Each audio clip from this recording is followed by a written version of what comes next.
সহযোগী জামায়াত ইসলামী যে কাজ করছে, যে প্রতারণা করছে, যে অসত্য এবং প্রতারণামূলক তথ্যের মাধ্যমে এই জাতিকে বিভ্রান্ত করছে, এই ইতিহাস এই সভ্যতার জগতে অন্য কোনো দেশে পাওয়া যাবে না। জামায়াত ইসলামী দলটি আপনি জানেন মাননীয় স্পিকার 1941 সনে প্রতিষ্ঠা হয়েছিল। এরপর থেকে ধর্মের নামে, ইসলামের নামে, আল্লাহর নামে এই পাক ভারত উপমহাদেশে তারা যে প্রতারণা করে যাচ্ছে, এই উপমহাদেশে এই দলটির দ্বারা ইসলামের যে ক্ষতি হয়েছে আর অন্য কারো দ্বারা সেই ক্ষতি হয়নি। কি ছিল সেই দলের প্রতিষ্ঠাতা? মাওলানা আবুল আলা মওদুদী বলতেন, এইভাবে প্রকাশ্য জনসভায় লাঠি উঁচিয়ে বলতেন, ও মোহাম্মদ কোন হ্যায়, আমার এই লাঠির যে শক্তি আছে মৃত মোহাম্মদ রাসূলুল্লাহ সাল্লাল্লাহু আলাইহি সাল্লামের সেই শক্তিটুকু নাই। এই হলো তাদের ইসলাম, এই হলো তাদের ধর্ম।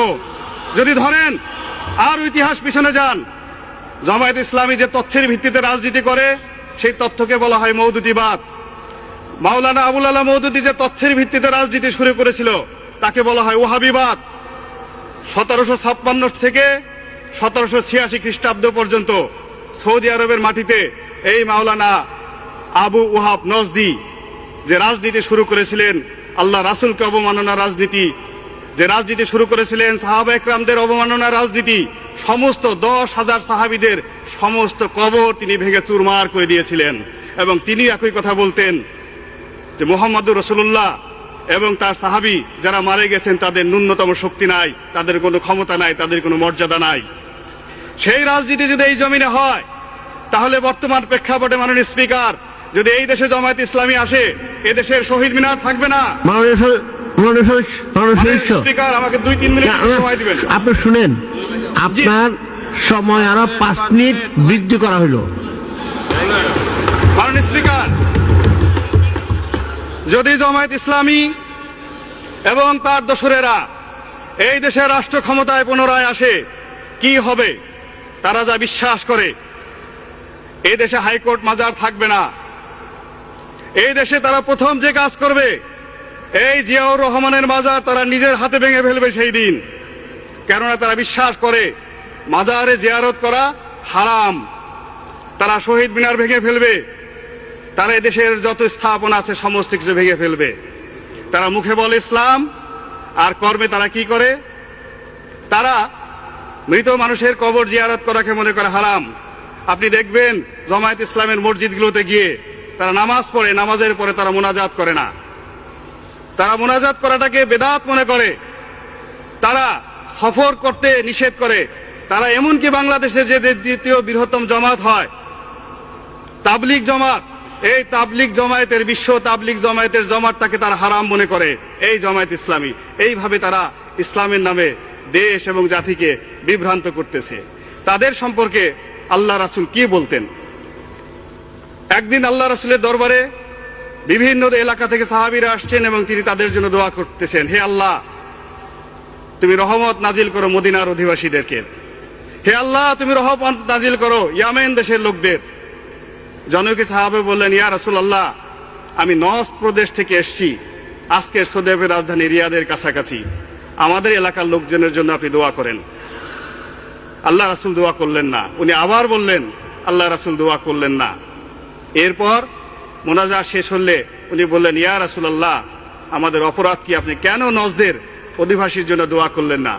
আল্লাহ রাসূল বললেন, তোমরা শুনে রাখো, ওই নজদ প্রদেশ থেকে এমন এক মানুষের উদ্ভব হবে যার উপাধি হবে শয়তানের শিং, এবং যার দ্বারা এই জমিন ইসলামের, নবুয়তের, খেলাফতের যে ক্ষতি হবে, এই ক্ষতি আর কোন সম্প্রদায় দ্বারা অতীতে কখনো হয় নাই।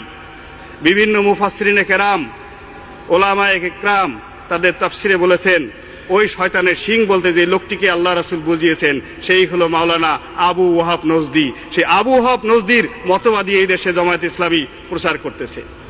মাননীয় স্পিকার, এই যে তারা মুখে ধর্মের কথা বলে, কর্মে অধর্মের কাজ করে, তাদের যদি প্রতিষ্ঠার চিন্তা করেন 1941 সনে যখন এই ব্রিটিশ ভারতে এদেশের মুসলমানরা স্বাধিকার আন্দোলনের জন্য আন্দোলন করছে, তখন মাওলানা আবুল আলা মওদুদী, তার অন্যতম সহযোগী মাওলানা রশিদ আহমেদ গাঙ্গুলি, দেওবন্দ মাদ্রাসার শিক্ষক, এবং বেহেশতি জেওরের লেখক মাওলানা আশরাফ আলী খান থানভী, এরা একসাথে যুক্তি করে ব্রিটিশদের টাকা খেয়ে তারা তৎকালীন মুসলিম লীগের বিরুদ্ধে একটি বিকল্প শক্তি হিসেবে তারা রাজনীতি শুরু করেছিল। সেই রাজনীতির বিষ বাষ্প আর সারা বাংলাদেশের ঘরে ঘরে ছড়িয়ে পড়েছে। আল্লাহ জানতেন, মহান আল্লাহ রাব্বুল আলামিন জানতেন এই জমিনে জামায়াত ইসলামীর মতো দলের আবির্ভাব হবে যারা ইসলামকে ক্ষতি করবে, যারা তার রাসূলকে অনুসরণ না করে তাকে অপমানিত করবে। অত ইসলামের মূল আকীদায় আল্লাহ রাসূলের বিরুদ্ধে কোনো টু শব্দটি করা যাবে না, এবং তার প্রত্যেকটি কথা মুসলমানদের ঈমানের প্রধান অঙ্গ, সেটা অক্ষরে অক্ষরে পালন করার জন্য। এই জামায়াত ইসলামী তাদের কর্মকাণ্ড সম্পর্কে আল্লাহ কি বলেছেন, সূরা নিসার 65 নম্বর আয়াতে আল্লাহ কি বলেছেন, আমি সেই কথাটি আপনাকে বলতে চাই মাননীয় স্পিকার। আল্লাহ বলেন, ফালা ওয়া রাব্বিকা লা ইউমিনুনা হাত্তা ইউহাক্কিমুকা ফিমা শাজারা বাইনাহুম সুম্মা লা ইয়াজিদু ফিহি আনফুসিহিম হারাজান মিম্মা ওয়াকাযাইতা ওয়া ইউসাল্লিমু তাসলিমা। আল্লাহ বলেন, তোমরা যতক্ষণ পর্যন্ত তোমাদের ব্যক্তিগত জীবনে, সামাজিক জীবনে, রাজনৈতিক জীবনে, অর্থনৈতিক জীবনে, চিন্তা চেতনায়, কর্মে আমার রাসূলকে অনুসরণ করতে না পারবে, ততক্ষণ পর্যন্ত তোমরা মুমিন হতে পারবে না, মুসলমান হতে পারবে না।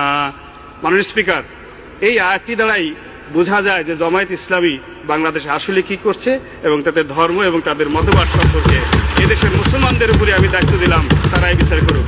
মাননীয় স্পিকার, আপনাকে ধন্যবাদ। ওয়া আখিরু দাওয়ানা আনিল হামদুলিল্লাহি রাব্বিল আলামিন। আসসালামু আলাইকুম ওয়া রাহমাতুল্লাহি ওয়া বারাকাতুহু।